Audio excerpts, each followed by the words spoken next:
Sveiki, mielieji. A, Tai va, įrašas eina, žodžiu, smagu, gerai. Tikėkimės daugiau nebebus nesklandumų. Ir šiandien darysim tyriamąjį seansą, kurį užsakė Remigijus, todėl dalyvauju kartu su mumis.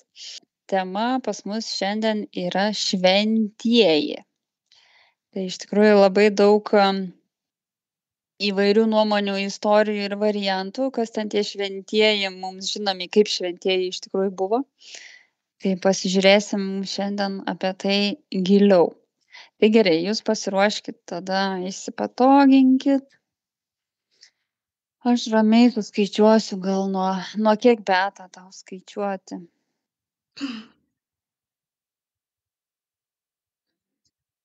Jeigu Remigijus neina, tai tu gali visai neskaičiuoti. Aš čia savyje čia vat, kai ką padarau ir tu gali neskaičiuoti, galima tik taip vat 3, 2, 1, pavyzdžiui. Ir Gerai. Gerai, aš suskaičiuosiu nuo 5 iki 1 gal. Gerai. Ir tu atsidursi, jūs turbūt abudu, ar ne, atsidursit ezoterinėje erdvėje, kur pamatysit, pajausit, išgirsit visus atsakymus. Gerai, atsipalaiduokit, kvėpuokit. Pastebėkit, kaip ateina įkvėpimas ir kaip išeina. Ir jūs grimstat vis giliau ir giliau. 5.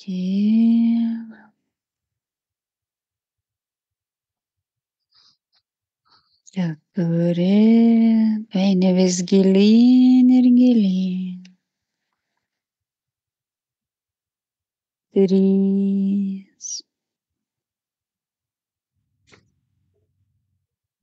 2.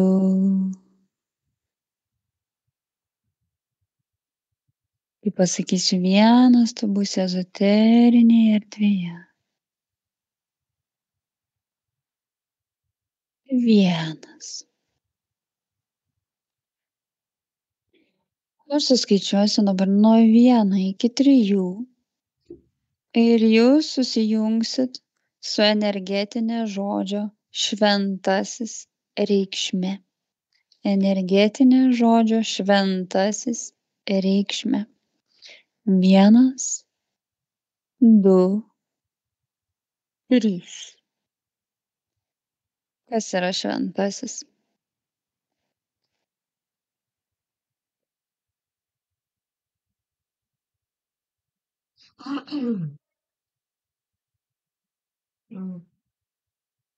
O kai tu sakei, jūs susijungsit, kas dar turėjo mini taip irgi, nes aš tada... Remigijus irgi turi. Manęs ten nėra. Ne, aš ten nevariau. Biškį nuvariau. Supratau. Gerai, tada Beata tu. Supratau, nes žinai, kai jūs, tada aš kažkur ėjau ieškot kažko dar. Ir... kartu su kuo eit. Jo. Man, kai vat šitoj vat erdvėj, kaip šitą žodį, kaip vat įsijautus sakau, tai čia iškyla iš karto tam matyme tokia labai labai šviesa, labai šviesu, labai taip, taip kažkaip šviesu ir mielai šviesu. Ne tai, kad čia saulė kažkokia, bet tokia šviesa, kurios vat realybėje nei akis, nei ausys, nei protas nesuvokia to. O tokia šviesa.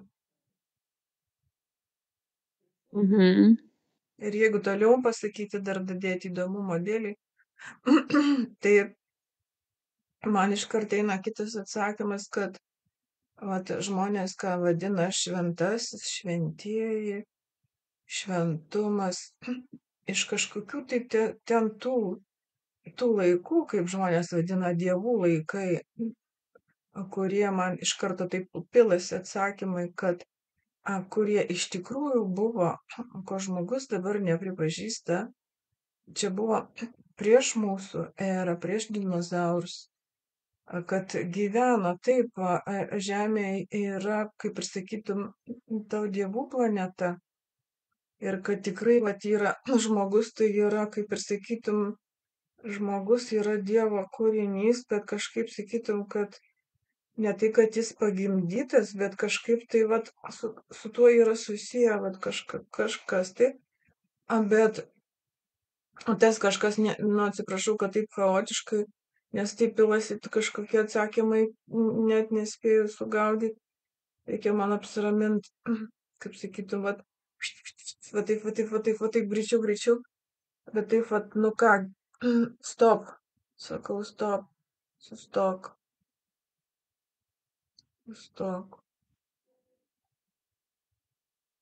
Ir eina taip iki mūsų laikų šviesa, reiškia atėjo žodis šventasis. Šventasis apskritai žodį šventikas ar šventieji, šventumas, va taip pasakykim. Ne žmogus pritaikė žmogui, bet tai yra tokia esybė, tokia kažkokia, vat, kaip ir būtybė, kur yra šviesi, kur yra tiesa, kur yra meilė. O ten yra šventumas, bet žiūrėkit, net žodis, man dabar taip šiurpai eina, net žodis šventumas nuo šviesos. Šviesa, šventumas, čia kažkaip vienas ir tas pats. Ir ta vat šviesa ir ugnis, ir ugnelė, vat net žvakė, vat net rezonuoja žvakės ugnelė yra, sakytum, galima sakyti šventa, nes ji kaip ir net vat valo, žmonės valosi nuo žvakės. Vat taip eina. Labai įdomus geri atsakymai. Net aš nežinau, kurį čia paimti, bet kaip va taip va pradedi sakyti, va tas va labiausiai eina limpa. O kokie yra bendri bruožai tų šventųjų energetiniam lauke? Ar matai dar kažką?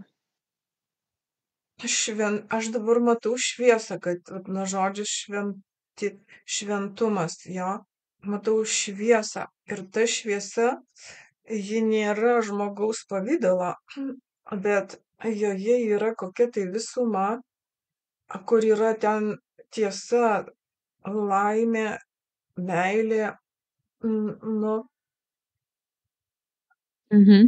O pasižiūrėk dabar tas religinės asmenybės, kurias mes laikom šventaisiais, kokie bruožai yra jų energetiniam lauke? Labai mažai iš tų žmonių, kur mes šventaisiais laikom, ten tarp jų, jeigu, pavyzdžiui, religija ir paėmus dabartinę gyvą asmenybę, ar tu turi meni mirusį šventieji ten kokį kaip Jėzus? Ne, pavyzdžiui, buvo šventas Mykolas ten, pavyzdžiui, šventas Patrikas, kokiu ten. Ne visi iš jų sakymas, va taip, ne visi iš jų teisingai laikomi šventaisiais, bet tikrai yra tai, kad mažai labai žmonių žemėje buvo tokių, kad turėjo kažkokią dieviškosios esybės sielą, kur nešė tiesą, meilę ir jokio ten savanaudiškumo nėra. Ir ten tiesiog tyrumas to dieviškumo. Tas dieviškumas tai yra, man kaip sakau, tai asocijuojasi su ta erdvė ir ten kažkoks didelis toks kažkoks rutulys. Ir ten yra šviesa. Ir va ten, sako, ten tas atsakymas ten eina, kad ten yra, nuo to yra šventas žodis. Ir kad aš nežinau visų kitų kalbų, bet jeigu mes panagrinėtume, tai šventumas kiekvienoje kalboje yra susijęs su šviesa. Pradžia kažkokiais tai kažkokia tai nuo šviesos žodžio. Šviesa ir šventumas. O ar skirtingų kultūrų arba religijų šventieji turi kažką bendro tarpusavyje? Kažkokioj vienoj matricoj? Turi, taip, kaip ir pasakyčiau, kad žmonės suprastų, kad nuo Matrico filmo labai daug kas klysta ir galvoja, kad Matrica yra tai tik bloga. Pasakysiu, nežinau, iš kur čia, kaip čia, bet eina taip, kad Matrica yra lygiai tas pats, jeigu mes pavadintume karmą. Karma gera, karma bloga, Matrica gera, Matrica bloga. Arba geriau taip pasakyti, yra matrica pozityvi, matrica negatyvi. Ir karma pozityvi, karma negatyvi. Lygiai tas pats bumerangas pozityvus, bumerangas negatyvus. O tai visa tai susiję. Tai pasižiūrėk tuos skirtingus šventuosius iš kultūrų, skirtingų religijų. Ar jie turi kažką bendro, ar jie tokie kaip atskiri vienetai? Taip, turi bendro, tikrai taip. Yra ta matrica, pozityvi matrica. Reikia dadėti man žmogaus ausį ir kalbą ir sąmonį suprasti. Yra ta pozityvi matrica ir jie susiję visi. Ir sakytum, kad eina iš to šventumo taško kažkur ten, šviesos tokios, pozityvios tos. Eina spinduliai kaip saulės. Ir šiaip jau kažkas tai labai susiję, ta saulė, mėnulis, visa tai. Ir ateina žodis kažkaip Hermes, kažkas ateina. Hermes kažkoks yra žodis, kažkas ten dievai, dievas ar kas ten Hermes. Taip eina. Ir tas Hermes susijęs su kažkaip su Merkurijum. Nebeišsiplėsiu, bet ten taip kažkas tai. Nuo ten kažkas tai prasideda. Tas Hermes kažkokia turi labai ypatingą pradžią. Ir kažkaip jis yra atėjęs ir nuo jo ten kažkas tai su Atlantida, kažkokie tokie susiję ir dalykai.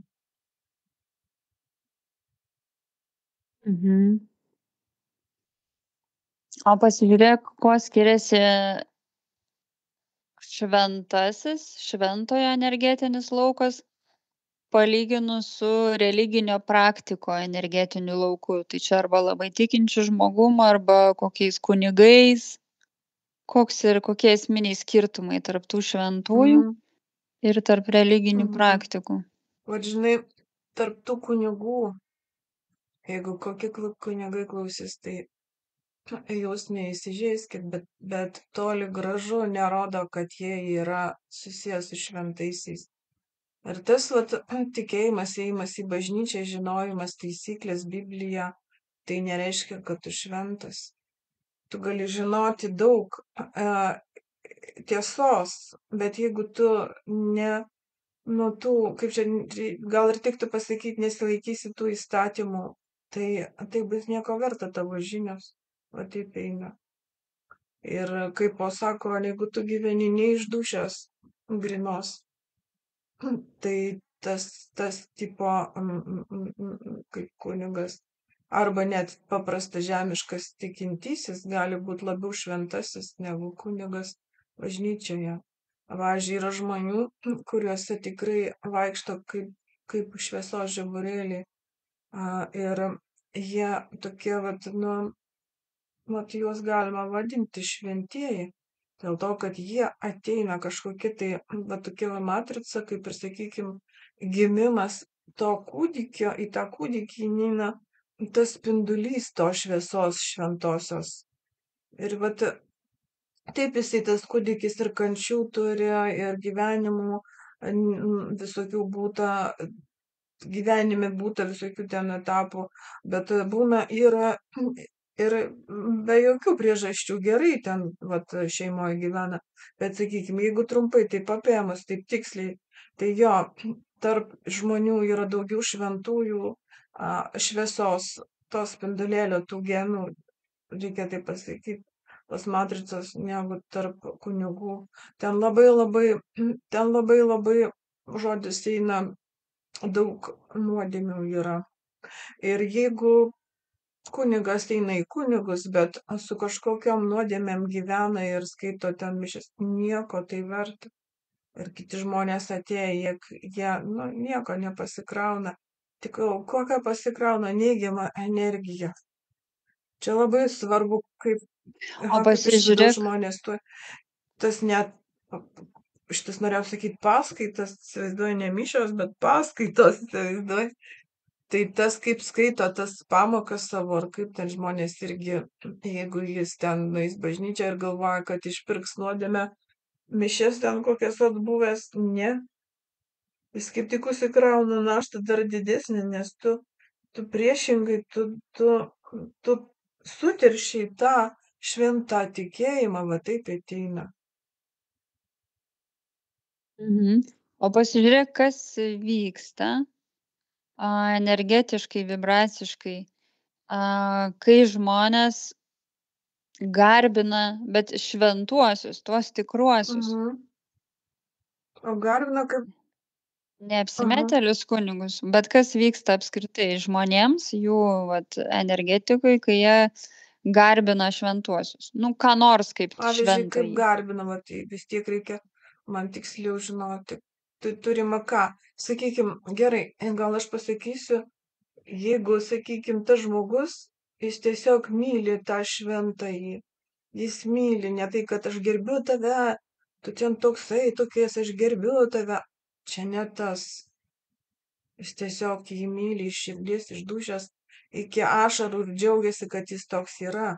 Ir laimingas jis, kad, kaip gerai, kad tu toks buvai ir toks esi, tokia meilė eina. Va čia yra jėga.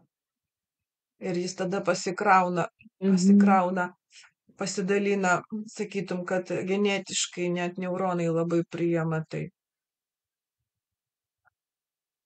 O jeigu jis jie meldžiasi ir... Nežinau, jeigu meldžiasi, sakykim, kaip yra, sakykim, klaidingai, jeigu meldžiasi, tai čia irgi nieko neduos. Bet jeigu taisyklingai iš širdies sakoma ta malda, tai ji kaip meditacija. Vat meditacija, savotiška malda irgi yra, jeigu ji yra teisinga. Bet jeigu meditacija yra neteisinga, iš neteisingų mokytojų, tai yra žiauri klaida. Tai taip pat pasikrauna žmonės irgi negatyvų iš tų negatyvių meditacijų. Ir jie atsibūdė iš tų meditacijų, nesupranta, kodėl ten paskui po kiek ten laiko susierzinimai ten ima. Irgi reikia žiūrėti, čia labai, kam rūpėtų, tai galima net atskirą temą, nes irgi ten labai daug ką pasakyti yra apie meditacijas. Gerai. Dabar stebėk šventojo energetinę įtaką erdvės ir laiko faktoriams. Dar kartą. Šventasis. Šventojo energetinė įtaka erdvei ir laikui. Ar jisai turi kažkokią ar ne? Sako, turi. Sako, daro. Nes pavyzdžiui, nuo ten ateina išsivalymas. Ir jeigu jis, sakykime, taip, kažkokia yra Biblijoje pasakymas už vieną luptą, duoda 10 neluptų, kaip ten Julija, gal tu atsimeni.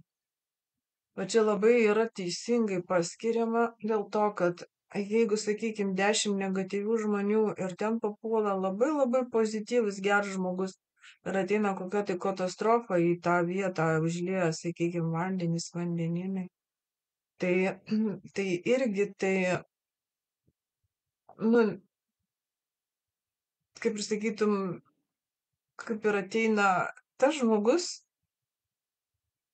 jis yra už tuos 10 žmonių, tai kenčia kaip Jėzus Kristus, mūsų pavyzdyje. Taip va.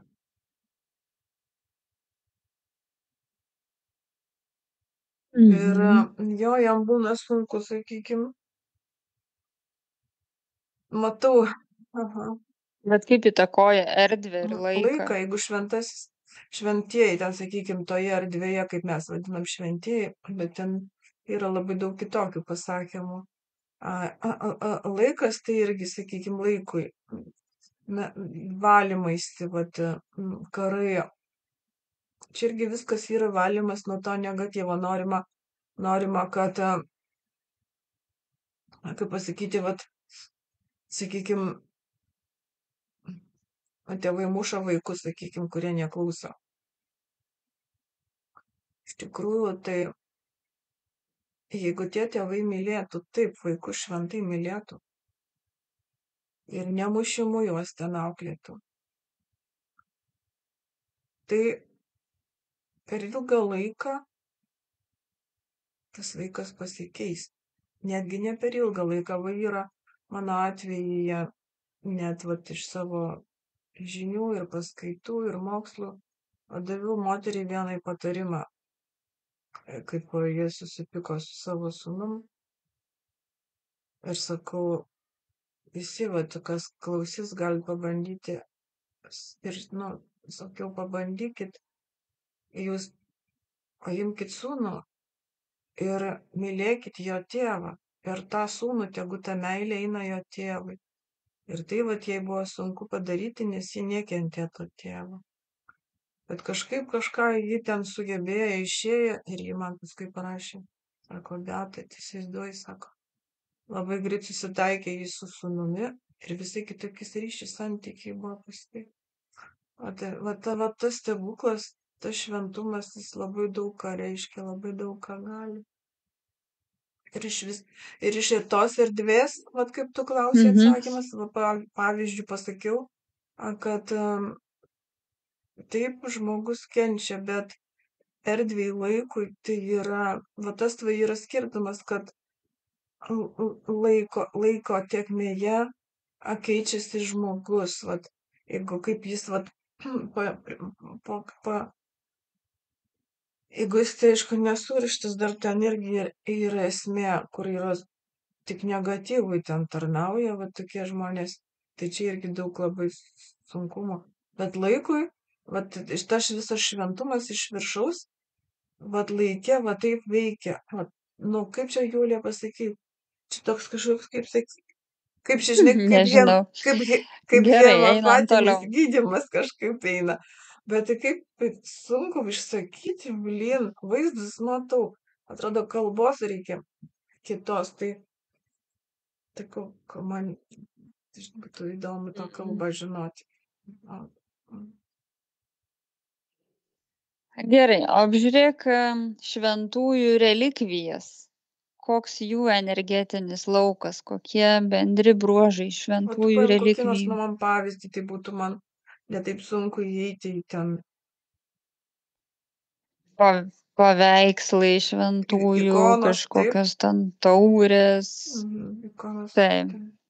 Sakykime, eina toks labai geras pasakymas, sakykime, yra taurė, kuri yra tūkstančiai metų. Ir visi bažnyčia, sakykime, ar kažkokioje šventykloje ta taurė stovi ir ten, sakykime, įpiltas vanduo būtų ir jie išgeria kiekvienam šimtmetį atėjęs naujas ten kunigas ar ten, kaip jie vadinasi, šventikai, kaip pašventinu ten, jie taip užsivadina tose bažnyčiose, bet tai yra netaisyklinga, tai tik tai užsidedama savo tokia popierinė karūna, kad aš jau tipo čia išventintis, čia yra grina nesąmonė, nes jie nepatikrina žmogaus, kaip jisai viduje yra, koks ten geras, blogas, ten tikrai tų spindulių nepatikrina ir išventina. Ir išventina daug net tikrai negatyvių būtybių išventina, reiškia, sudergta, labai sugadinta šitas visas reikalas. Ir, sakykime, tas veikia, tie paveikslai irgi, ne, kurie yra prie jų ten melsta, išmelsta ir daug labai veikia prie jų irgi priejus, sakykime, arba Va, tai net paprastas šaltinis, sakykim, kuris tūkstantmečiais teka ir saulėje, ten pozityvumo ramioje, ten tas vanduo, jis tikrai atneš labai daug pozityvumo, va čia ne veltui irgi šventos vietos yra pavadinta ir daugam įsipildo norai.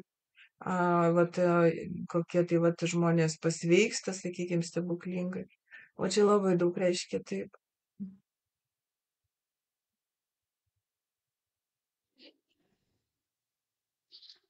O kai žmogus iškviečia šventąjį, kokius energetinius efektus jis gali sukurti, iškviesdamas šventąjį? Jo, visų pirma, tai einasi, kad turi klausti leidimo, tikrai leidimo. Ir jeigu, sakykim, blogas, negatyvus žmogus iškvies tokį šventai, tai jis labai gaus lazdų per kuprą. Bet, pavyzdžiui, jis kaip iškviesdamas, tai jo ir tai neiškviesi, bet jis telepatiškai susisiekia su tavimi. O taip eina. Ir Gali išsikviesti tą netikrą netikrą šventąjį. šventąjį, taip, tikrai taip, bet jeigu ne ir tikrąjį šventąjį įsikviesi, tai jeigu tu, sakykim, savanaudiškai ten kažko nori pasiekti ir tu pradedi šventųjų ten kviestis ten iš ten to šviesos, tai vat kaip jis ateis ir jeigu tu ten, o tai tu gausi tikrai negatyvą. Reiškia, nenusipelnei to ir tai darai. Ir reiškia, jeigu tu taip, nachaliavo ir naglai ten kažką tai va tu gali būti tau ten, sakykim, tas negatyvas padės, bet iš to pozityvo tai vis tiek bus, kaip vaiką muša, tai gausi per kailį savo. Nemoku kaip kitaip išaiškinti, bet aš bandau, žinau, aš tą atsakymą, bet kaip čia išsakyti jį.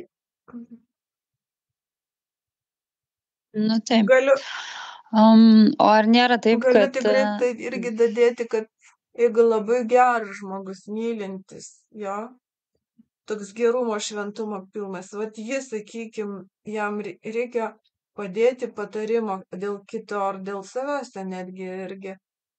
Tai irgi gaus atsakymą ir norisi pildymą, pozityvumą, pozityviai, vat, sakykim, veikia. Ir netgi, sakykim, būna taip, kad ne pozityvus, negeras žmogus, jo, bet jis viduj geras.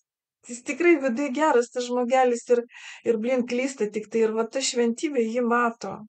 Ji vis tiek pas jį ateis ir duos jam parodys kelią ir padės jam iš to išbristi ir ji net kai kuriais atvejais apsaugos nuo negatyvo. Jis siūs jam pagalbą kitais žmonėms. Ar nėra taip, kad žmonės tikėdami tai šventaisiais ir jų galia atiduoda savo galią jiem? Būna taip, bet tik tai, kaip čia pasakyti, ta šventybė rodo, ji neims iš tavęs energijos. Bet yra tokių kvailių, tikrai, kurie atiduoda savo jėgą, savo esybę tipo tam, kad kažką tai gauti, nusipirkti, gauti kainą to, kad atiduodu tau save, ten savo jėgą, energiją, nes kai kurie žino, tai kunigų labai yra daug taip aklai meldžiasi, atiduoda save. Bet vis tiek nedaina ta auka į dievybę, nedaina, nesgi ten tu nieko nesumeluosi. Ten viskas aišku. Kiekvienas tavo neuronas, ką galvoja, viskas tenais, o ten, toje šventybėje, ten viskas matosi. Tu gali meluoti aplinkui, tu gali meluoti savo, bet vis tiek viduje giliai tavo užmislas, tavo ten ketinimai, tavo ten viskas ten aišku. Ir žmonės yra ne veltui žino tokį, kad ateis ten teismas tai yra bumerangas. Sako, ne veltui yra labai teisinga, kaip klosi sau, tai pasiklosi. Ir niekas kitas prie to neprisidės. Tik pats sau ten, arba kenksi, arba nepakenksi. Mhm. Mhm. O dabar grįžtant prie to hermio, kur tu vis sakei, prie kurios čia klausimo buvo. Ai, ar turi kažką bendro buvo klausimas, tie šventieji tarpusavyje. Ir tu sakei, tau vis ateina žodis Hermis. Tai Hermis buvo graikų mitologijoje dievas. Ir jis turėjo pakankamai daug reikšmių ir funkcijų. Ir labai įdomu. Pirmas dalykas, tai jisai buvo dievų pasiuntinys. Pagrindinis Dzeuso pasiuntinys, perdodantis žinias ir įsakymus kitiems dievams ir žmonėms. Dar jis buvo prekybos dievas ir dar jis buvo vagių ir apgavikų globėjas. Tai man taip susijusi į viską, tai aš suprantu, kad jisai, jeigu žiūrint į tos šventuosius kaip į tokį dar vieną konstruktą, matricą, tarkim, kažkaip veikti žmonių gyvenimo čia žemėje, tai tada labai susisieja, kad Hermis, kad jie visi po to Hermiu yra, nes jisai jiem nurodydavo, ką daryti. Bet buvo prekybos dievas ir vagių ir apgavikų globėjas. Tai klausimas, ar visi tie šventieji nėra sukurti irgi iš dalies tam, kad būtų prekiaujama valiuta, tai energija mūsų. Ir, tas vagių ir apgavikų globėjas, tai aišku irgi, kad kokia prekyba. Ir man taip sako, netiesa, sako, dėl to, kad paskutinysis, kad jis buvo globėjas vagių ir ten kažkokių ten apgavikų. Netiesa. Tada, kad jis už prekybą ten kažkaip atsakingas. Tai nėra irgi tiesa, reiškia, dalis, reiškia, iš dalies tiesos yra perlenkta lazda, reiškia, žmogus dadėjo savo naudai labai daug neteisingų, ant jo užkrovė neteisingų šmeižtą, galima sakyti, čia tikrai šitaip eina, todėl kad taip eina, taip rezonuoja man, kaip iš pradžių kažkaip sakiau, taip jis yra iš ten kažkur atėjęs pirmasis tas, kuris ten kažkaip nuo jo ten prasidėjo žmogaus evoliucija, taip. Bet nebuvo jo tikslas, kad prekyba būtų, pinigai būtų, nebuvo tikslo to. Nes žmogaus šviesoje, kiekvieno ten žmogaus siela yra ta šventybė, tas yra šviesulėlis yra. Ir čia tik kiekvieno reikalas, ar jį ten pakavoja, užslėpia, užblokuoja. Čia tik tai kiekvieno reikalas. Nes kam paklūsta, kur nori, kur lengviau, kam, bet net tinka žodis, sakykime, daug žmonių tarnauja negatyvui, dėl to, kad jis atiduoda energiją, sakykime, per alkoholizmą ir gyvena, ten egzistuoja, net negyvena. Ir jis net nesikeičia, jis taip pragyvena visą gyvenimą, bet iš jo įmama energija ir sėkmės jau ten tai nebus ir nesimato. Bet jis savo lengvai taip gyvena ir jam taip atrodo, čia yra. Bet viduje giliai, sakykime, jo tas žmogus turi gėrio, tikrai. Yra kažkas gėrio, bet užblokuota. Ir dar kas čia dadėti yra, kad jis, kaip ir sakytum, atėjo tai žmogų į žmogų atskleisti tą šviesą. Jam, pavyzdžiui, nereikėjo nei tų mobiliųjų, nei tos technikos, nei tos energijos, nes viskas, kaip rodo tame pirmuosiuose ten žmonėse, viskas buvo. Viską jis viduje turėjo ir viską jis mokėjo. ten irgi yra kažkas tai, kas sumaišė, kas ten sukusino, kaip čia sako močiutės, nes rodo, kad atsirado kažkokios tai tipo gentys tokių, kur pradėjo egzistuoti, vat, aš noriu užkariauti, užkovoti. Sakykime, ten, kaip čia pasakyti, visi tie žmonės tikrai, va dabar vadinama ekstrasensija, ten ezoterika, ekstrasensija, ten magija, ten hipnotabilumų, ten aiškiaregystė. Visa tai buvo pa žmogų ir jam nereikėjo nieko daugiau mokintis ir žinoti.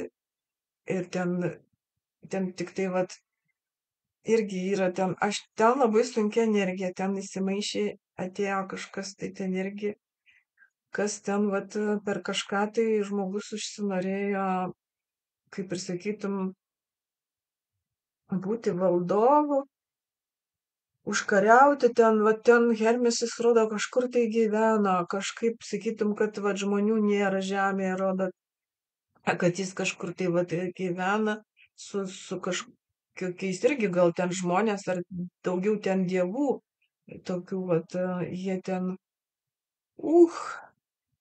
kas čia dabar, aha.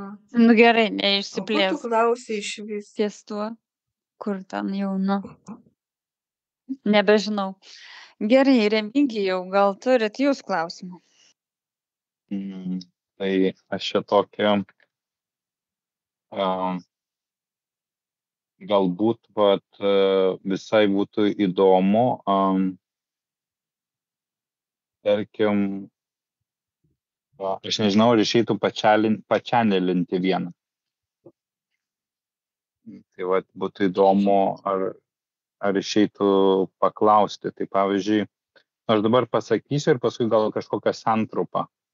Tai vat, Jėzus, tai vat jo vardas buvo Radomiras. Tai vat, jo paklausti, ar iš tikrųjų jį nukryžiavo, kodėl Marija buvo parodyta kaip mama, nors ji buvo jo antra sielos dalis, ir iš ko buvo iškreipta meilės savoka. Tai va, ir dar pridėti, kad va, prie to nukryžiavimo tai ir liko tas reliktas, kuris yra kiekvieno namo konstrukcijai. Tai mes kaip ir turim tą reliktą kiekvienam name.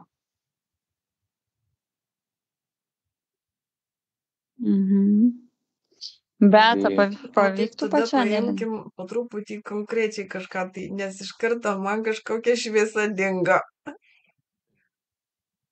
Taip, žinai, kaip, va taip, po biškį, kas yra, pavyzdžiui, pirma, svarbiau atsakyti šito sužinojimo.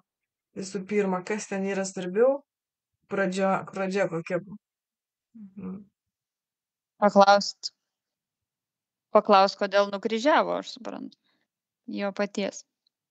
Ar iš viso jį Tai čia nukryžiavo? reiškia taip, aš turėčiau į patį Jėzų kreiptis. Taip, Arba pačianelinti. jo vardas yra Radomiras, šiaip jeigu taip tiksliau. Pažiūrė. Nu, Pažiūrė, bet palaukit pabandyk sekundę. Kai bus, tai pasakysiu.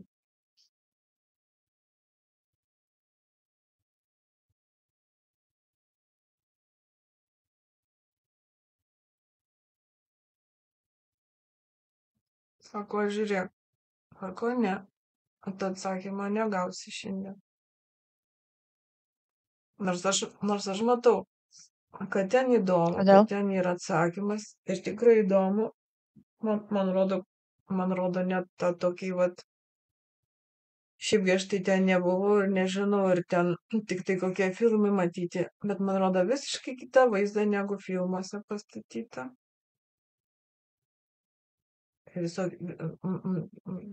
Tokia įdomia keista gatvelė. Tie namai tokie, ne namai, sakytum. Vat pasakysiu, ką rodo.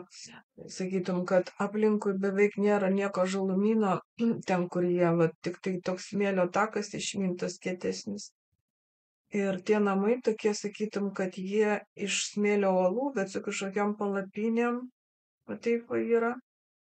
Ir kaip yra medžio ten, bet sujungtas su kažkokiom tai smėlio uolom. Ir visur palos. Ir vat O kur ten Jėzus? yra vienas toks asmuo, kuris stovi man ir va taip parodo ranką į tą kelią, į tą žmoniją. Bet tai. Sako, tu jiems pasakyk, kad šiandien aš nekalbėsiu. Ne, nesako šiandien, dabar aš nekalbėsiu. Kažko tai mes čia, todėl kad kažkas tai yra tarp Kodėl? mūsų trijų, kažkas tai iš kažko tai kažkoks nešvarumas. Reiškia, kažkokis nešvarumas yra tarp mūsų trijų ir kad jis nenori, jam iš tos vibracijos netinka. Bet aš matau, kad jisai galėtų pasakyti ir kad tai yra jis, tas vyras. Ir kad sako, čia yra išmislas to vardo. Nebuvo to vardo. Taip dar sako. Čia tipo yra tokių tipo apsimetėlių gudrių, kad jie žino, kad jiems, kad jų tiesą pripažintų ten kažkaip, taip sako, kad čia yra daug nešvarumų ir netiesos mūsų žinojime. Taip yra. Bet, žiūrėkit, toks įdomus atsakymas. Jis sako, ką nori pasakyti, iš jo eina šviesa labai. Ir sako, labai gerai, kad jūs einate tą linkmę žmoniją. Ir ką man sako, tai žiūrėk, kaip įdomu. Sako, ką jis gali pasakyti. Ne, kad tai, kad gali, bet kas galima man žinoti iš to, kad dabar eina labai pasikeitimo etapas, kad mes labai turim pastatyti, padėti, kažkokius, kaip ir sakau, tinka pamatai, bet čia bus pamatai kitam mūsų gimimui ir kad jeigu žmonija savo širdyse, savo dušėje, savo mintyse, pasąmonėje nepakeis kažkokio tai gėrio mintyse kiekvienas, vėl gali įvykti ta pati katastrofa, kada išnyko žmonija ir žmonės vėl iš naujo gimti. Bet tada jau gims kitaip, kitoje, kaip čia sakyti, epoka, laiptas, kaip čia sakyti, kad, su to vidiniu pasikeitimu, jeigu, katastrofa, sakykime, įvyktų tokia, žmonija išmirtų, bet kiti gimsta, vis tiek jie gims, bet jie gims su ta vidinė pasąmoninė širdim, siela šviesa, jau kitaip jie gims kitokie. Ir tai bus labai didelis pliusas.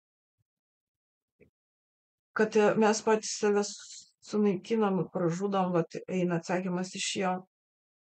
Ir jis toksai, sakytum, dabar man matosi, jis toks didelis tas vyras. Jis toks aukštas. Beata, buvai nutrūkusi. Tai trumpai dabar pakartok.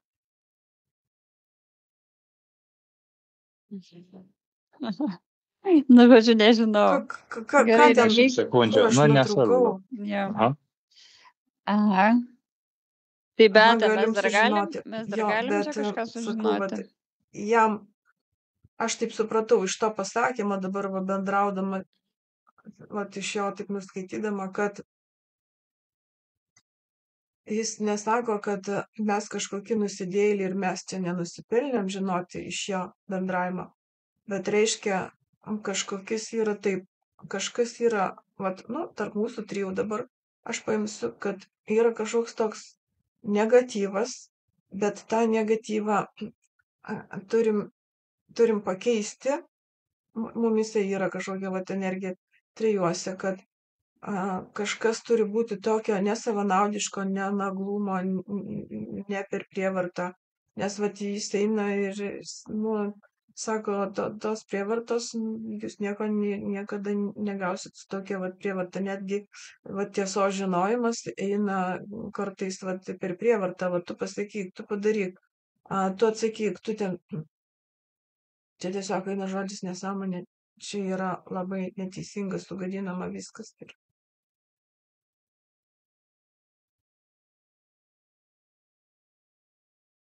Nu, pabandom gal kokį kitą dar klausimą, Remigijau. Dar čia gal, tarkim, kai prasidėjo čia šitie šventieji čia žemėje, tai buvo tokie 3 Anu, Enki ir Enlil, kurie kūrė labai daug žemėj energetinių išraiškų. Tiek ir šventųjų, ir nešventųjų. Taip, turiu pasakyti, eina atsakymas, Mhm. taip, kažkas panašaus buvo, matau, bet irgi sakė daug, nu, kaip sakė, atsakymas rodo, kad daug yra žmogaus norima išsiaiškinti, jis visą laiką kažkaip dadeda savo kažką tai sugalvoto. Lyg tai sakytum, jis žino ir va taip galvoja, kad taip yra, bet kažkas jau buvo, kažkas tai taip, neapčiaudėt man norisi. Bet sako, Ir koks klausimas?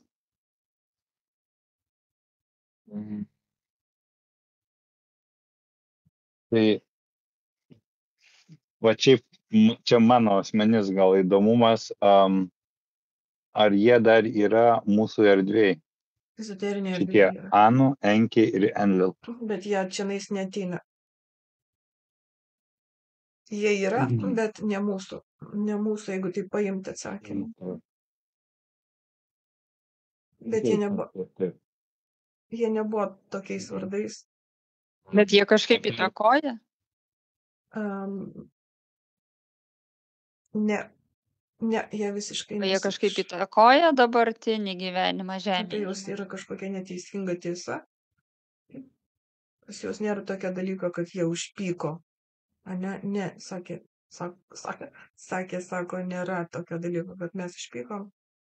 Bet netiesos vibracija yra visiškai netitinka, jie, pavyzdžiui, jie negali nusileisti ir rodyti žmonėm netgi, nes ta vibracija antiek būna suteršta ir žema, ne pas visus, aišku, nu, kad jie gali tik telepatiškai bendrauti, jeigu ten labai kažkaip sunkiai susisiekti, ten galima. Bet, vat, kaip žmonės, sakykime, galiucinacijos kažkokios būna, tai ten būna labai daug tiesos tose galiucinacijose. Tik tai taip jau mokslininkai pripažįsta, nori taip pateikti galiucinacijomis, nes jie nepripažįsta to mokslo. Čia yra mokslas irgi, galima sakyti, dvasinis mokslas savotiškai, vat, nu, tas spirituelė, kaip iš anglų kalbos. Tai viskas, kas yra nematoma mūsų vyzdžių, mūsų akimi. O ta, sakytum, erdvė pagal mokslininkus neegzistuoja, kur yra ten vat siela, dvasinė ten, kur vat mūsų akis nemato, kas dabar va čia ore. Tai vat, nu, vibracijos kažkaip neatitinka. Ne kažkaip, o taip suprantu kaip, bet žodis eina žmogiškas kažkaip.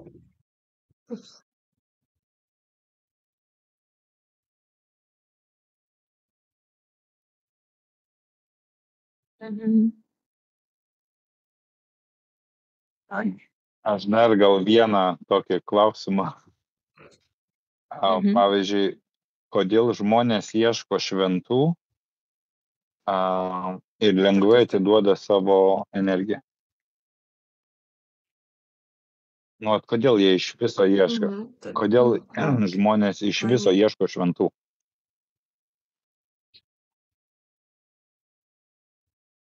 Jeigu žmogaus kalba paimtum, tai yra genetiškai ieško savęs. Čia yra mūsų giminė, čia yra mes. Ir, kaip sako, sielos šauksmas yra.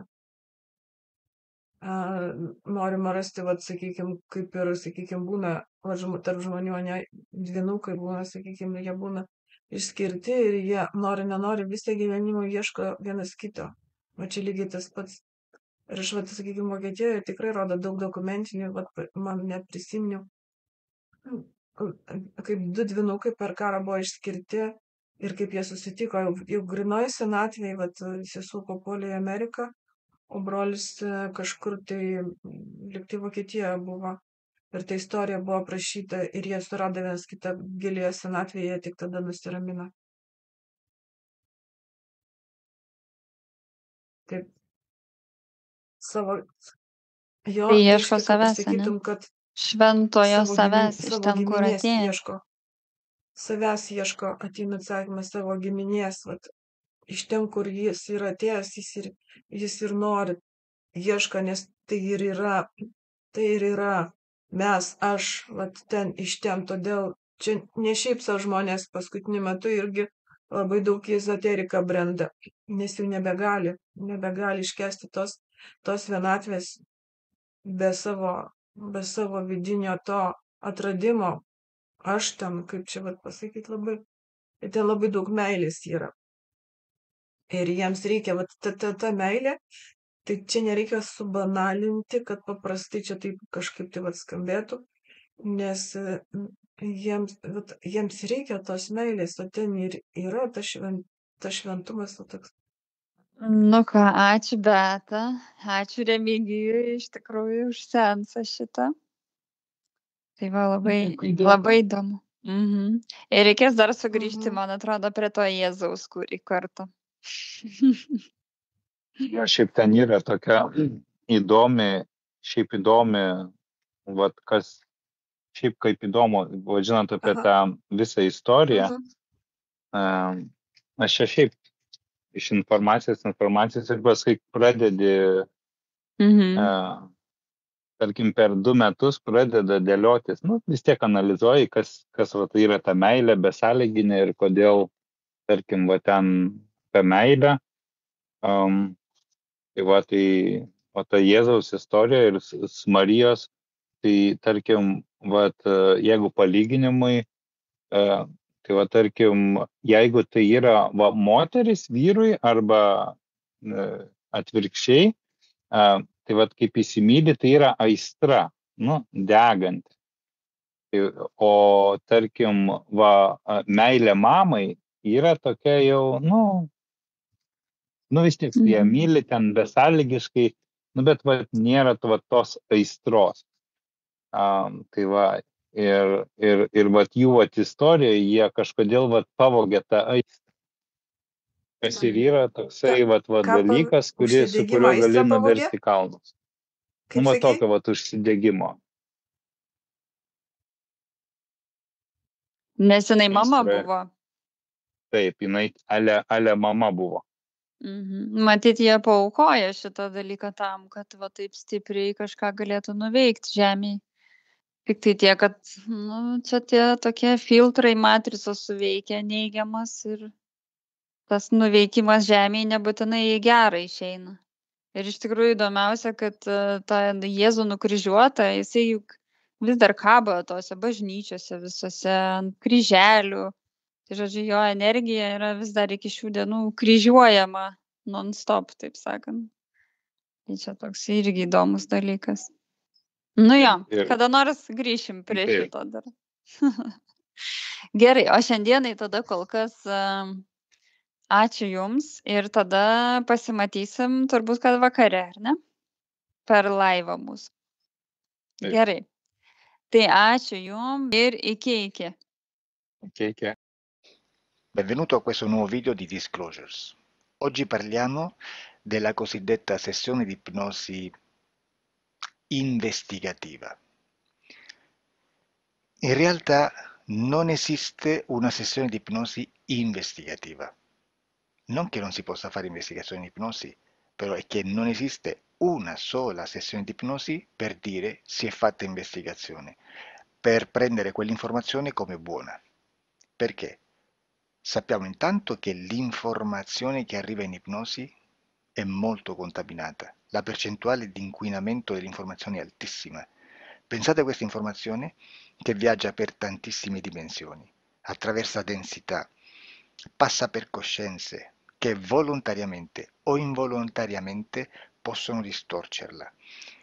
E poi arriva infine alla persona che sta in ipnosi, che ha una coscienza, ha una mente, ha un'esperienza e interpreta questa informazione secondo la sua struttura mentale, secondo le sue credenze, che per quanto si possa essere più o meno liberi mentalmente, liberi pensatori, sempre c'è una parte subliminale che interpreta in base all'educazione ricevuta, alla cultura e perché no, anche tutte le esperienze di esistenze passate che ancora lasciano un segno in noi.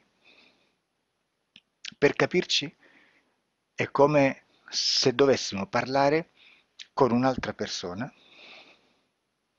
immersi nell'acqua, a qualche metro di distanza, cercando di utilizzare un mezzo, che è quello della corda vocale, che è fatto per produrre suoni da trasmettere nell'aria. Noi stiamo utilizzando questo strumento per far passare un'onda sonora nell'acqua o in un liquido. Chiaramente il suono viene completamente distorto, sempre ammesso che sia per il nostro corpo facile e non difficoltoso poterlo fare senza avere dei problemi come ingurgitare acqua o eccetera. Ma non solo. Supponiamo che per questo tipo di comunicazione utilizziamo anche due lingue diverse, per esempio un italiano e un russo o un giapponese.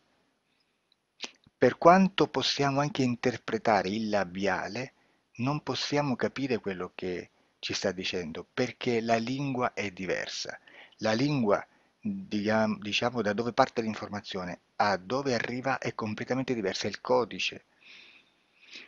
Il linguaggio è diverso, ma possiamo anche cercare di capirci attraverso i gesti, attraverso le espressioni facciali. Per quanto sia ipoteticamente facile poterlo fare sott'acqua, però non dobbiamo dimenticare che l'acqua non è l'aria e può distorcere l'immagine, ma non solo.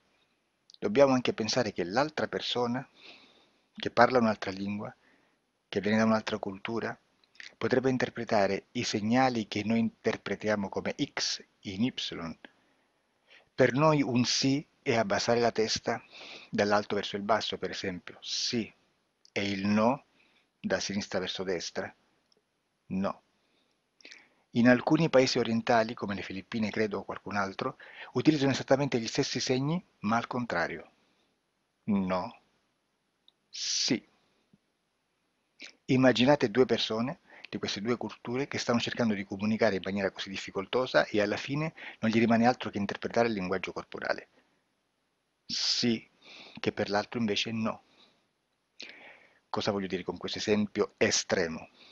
Che l'informazione da dove parte a dove arriva viene completamente deformata. Non sappiamo esattamente quale percentuale perché ogni situazione è a sé stante, però la percentuale di inquinamento, di distorsione, di contaminazione di questa informazione è assolutamente alto. Quindi fare una sessione investigativa, mettere una persona in ipnosi e chiedere di Tizio Caio Sempronio di una situazione o chiedere certi dati è assolutamente controproducente, è assolutamente inutile. Quindi vi chiederete cosa fate allora voi quando fate ipnosi, quando fate delle domande, quando cercate delle risposte e con queste informazioni che vi arrivano lavorate sulla situazione esoterica del cliente. Beh, non facciamo altro che recuperare questa informazione solamente per arrivare al problema del cliente e poi lavorarci. Quindi il valore dell'informazione non è quello di un'istruzione, quello di memorizzare dei dati e di prenderli per buoni, ma è un veicolo di movimento, di trasporto verso la causa del problema per poi lavorarci. Quindi lo scopo di questo tipo di informazione che si prende dalla singola sessione è completamente un altro. Come si fa quindi? Investigazione in ipnosi. Il lavoro non è semplice, il lavoro è lungo, difficoltoso, stancante. È necessario farlo anche in squadra perché bisogna moltiplicare il numero di sessioni da fare e una sola persona potrebbe farlo soltanto in un tempo estremamente largo. Noi abbiamo delle informazioni che prendiamo ormai per buone, ci lavoriamo, danno dei risultati e quindi per noi sono buone.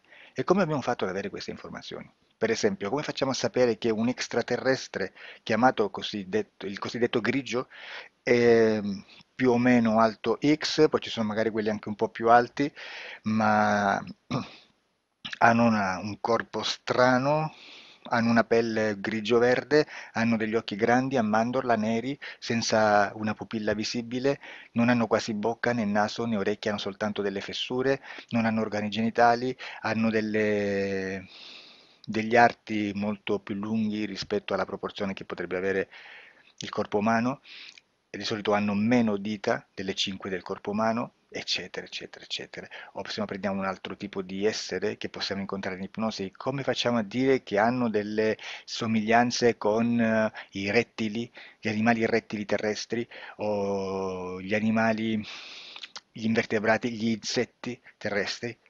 Perché? Perché siamo sicuri di questa informazione e ci lavoriamo e quando ci arriva la prendiamo già per buona, nonostante sia anch'essa contaminata. Perché queste informazioni sono arrivate da tantissime sessioni, fatte da tantissime persone, con tantissime altre persone sotto ipnosi e che nel contesto di tutto il lavoro gli uni non sapevano degli altri.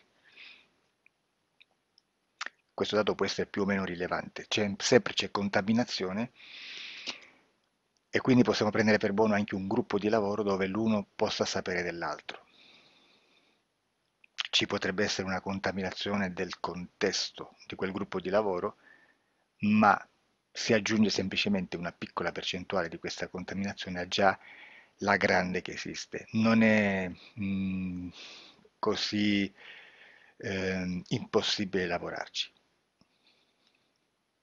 Da tutte queste sessioni, da questo grande numero di sessioni, migliaia, diciamo migliaia, noi prendiamo solamente quell'informazione che è uguale a tutte, che è in comune a tutte, o a quasi, perché magari qualcuna ci potrebbe essere niente in comune per una fortissima contaminazione, perché no? Ma dobbiamo prendere una stragrande maggioranza, proporzionalmente abnorme rispetto a quello che potrebbe essere un minimo di scartabile, e lì possiamo prendere per buona questa informazione. Quindi se noi su 10.000 persone diverse, con operatori anche diversi, in cui in ogni sessione vediamo un essere che più o meno ha le stesse caratteristiche del grigio o dell'insettoide, a forma di mantide religiosa, o il rettile a forma di lucertola, per esempio, di serpente o di quello che sia, o se vediamo il pianeta Marte più o meno di colore rosso, o se vediamo dei sotterranei eterici, non fisici, nel sottosuolo terrestre, soprattutto sotto le grandi città, dove c'è concentrato molto potere, molta energia di questo tipo, e che più ne hai più ne metta. Se vediamo degli impianti che hanno certi tipi di funzioni, certi tipi di forme in certe parti del corpo, e questa informazione la ritroviamo tutta o quasi in tutte le sessioni fatte, eseguite, realizzate da tanti anni a questa parte, significa che quella è una informazione affidabile. E vi posso garantire che stiamo parlando di una percentuale bassissima. Su un 100% staremo, credo, forse più in basso di un 2-3%. Immaginate tutto il resto è spazzatura, è informazione spazzatura. Sì, spazzatura.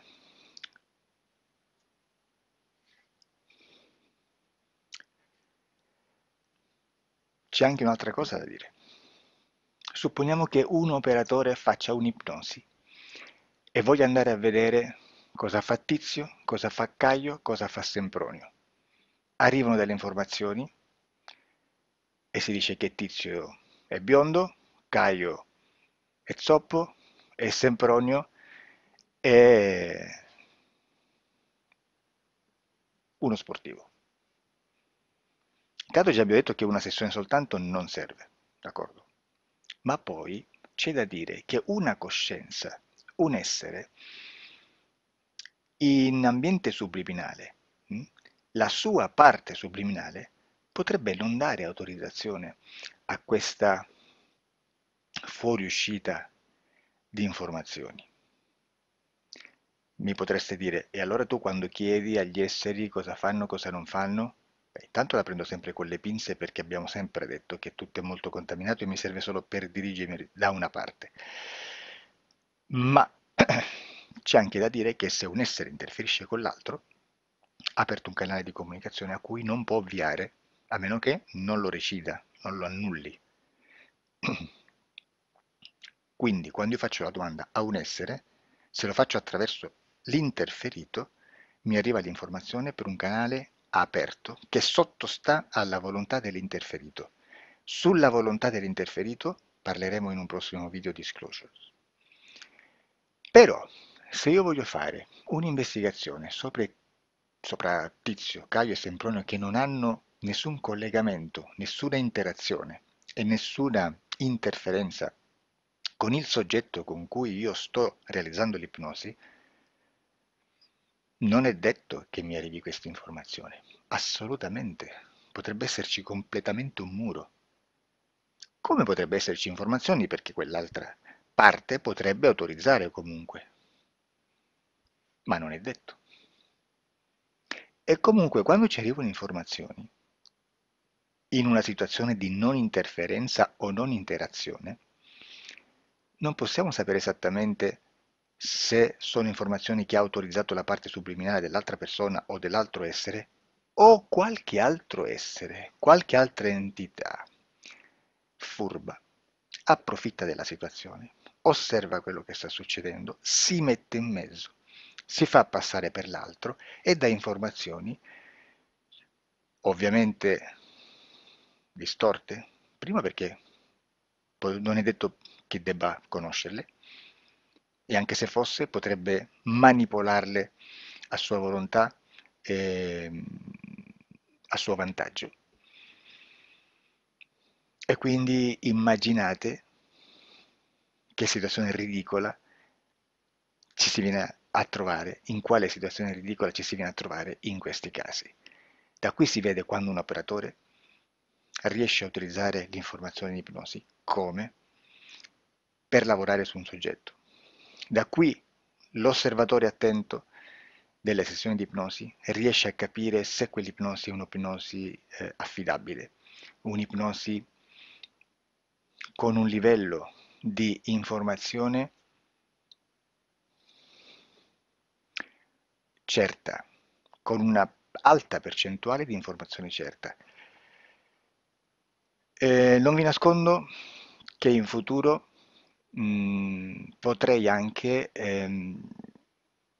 impostare un lavoro per decifrare che livello di certezza di informazione c'è in un'ipnosi, analizzandola e spiegando il perché, spiegando i meccanismi di analisi di un'informazione in ipnosi,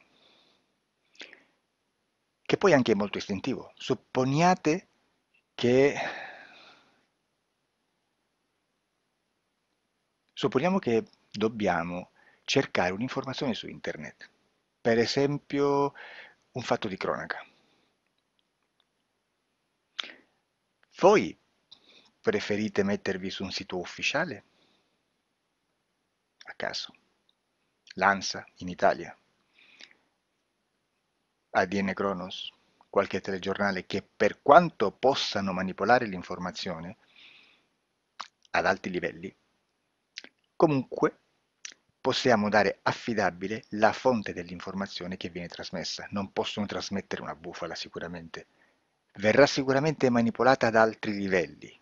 Ne parleremo in altri video, ma a livello base la fonte è certa. Sicuramente non andrete a cercare questa informazione sul primo sito, il primo blog che vi passa davanti e magari c'ha 4 followers. Perché? Perché non vi dà nessuna garanzia della certezza della fonte. Non c'è un controllo né nella struttura interna di questa agenzia di informazione e né dal grande pubblico che per la quantità di persone che attingono quell'informazione si può dedurre se l'informazione è certa o meno, perché è un'informazione che passa in un pubblico così vasto che se ci dovesse essere una distorsione con la realtà è molto probabile che venga fuori. Credo che abbia detto quasi tutto sulle sessioni investigative. Prima di chiudere aggiungo che proprio per questo stiamo conducendo dei cicli di investigazione in ipnosi regressiva che comprendono tante sessioni con persone diverse, con una buona o eccellente suscettibilità ipnotica, sicuramente, per poter indagare su spazi ristretti su alcuni temi. Perché dico spazi ristretti? Perché se andiamo a prendere eventi grandi nel tempo, nello spazio, storici, parlare di qualcosa di molto generico implica una quantità di sessioni abnorme. Immaginate se dovessimo fare una sessione investigativa sui buchi neri, quanta informazione ci sarebbe e quante informazioni da filtrare. Sarebbe quasi impossibile farlo in questa maniera. Ma se noi riduciamo lo spazio di investigazione, se noi prendiamo per esempio, investighiamo sulla pedofilia nella Chiesa Cattolica, ecco, se già restringiamo il campo d'azione, è molto più facile che possiamo attingere informazioni affidabili, presuntamente affidabili, con un numero di sessioni sicuramente alte, ma ridotte rispetto ad altri tipi di sessioni molto più generiche, su temi molto più generici. Quindi per fare anche delle investigazioni su temi molto generici bisogna suddividerli in temi, in dettagli, per poi alla fine, quando tutta l'informazione è stata filtrata ed è stata dedotta l'informazione comune, si possono mettere insieme per cominciare a costruire il quadro, mettere insieme tutti i puzzles.